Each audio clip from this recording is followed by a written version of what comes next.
in riot gear, burnt cars and piles of debris. 3 days after violent clashes between Hindus and Muslims killed 6 people, parts of the northern Indian state of Haryana remain tense.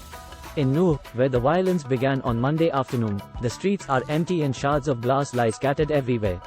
Remnants of burnt cars and shops vandalized and looted by rioting mobs are chilling reminders of the clashes.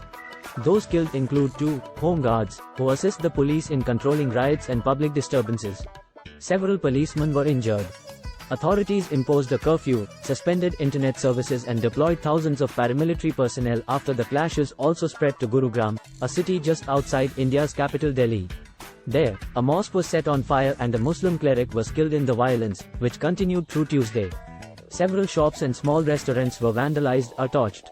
The state's government, led by the Bharatiya Janata Party, BJP, which is also in power nationally, has been conducting meetings with leaders of both communities and no major instances of violence have been reported since Tuesday night.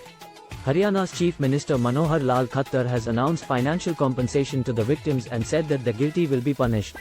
But many locals fear that even a small spark could trigger a fresh wave of violence. In NuhG, Satyaprakash Garg, 55, sat forlornly outside his sweet shop which he says was looted by a mob of Muslim men on Monday evening. "I have lost everything," he says as he gestures at the food strewn across the floor and pieces of shattered glass. He still shudders when he remembers the fear he felt during the violence. "I am not angry with those who did this, I am angry at the authorities who allowed this to happen," he says. Others sitting with him said that Hindus and Muslims have lived in harmony in NuhG for decades and accused outsiders of stoking violence in their city for political gains. In India, voting on religious lines is common and experts say that communal incidents like these can be politicized in the run-up to elections, which are due in both Haryana and India next year.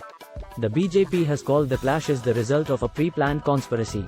But several opposition parties have accused the party of inaction and said it failed to prevent or stop the violence. The violence in NuhG began when Hindu and Muslim groups clashed with each other during a religious procession taken out by members of a hardline Hindu organization.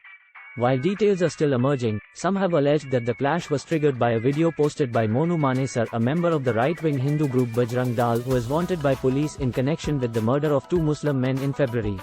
Mr. Manesar, who has been absconding since then, is a well-known cow vigilante in Haryana. According to reports, he shared a video claiming that he would participate in the procession, which angered local Muslims who have been demanding his arrest. Misinformation further fueled tensions. Some reports initially suggested that thousands of Hindu devotees who participated in the procession were stranded in a temple complex, which was surrounded by a violent mob. However, the head priest later denied this and said that the temple was not harmed during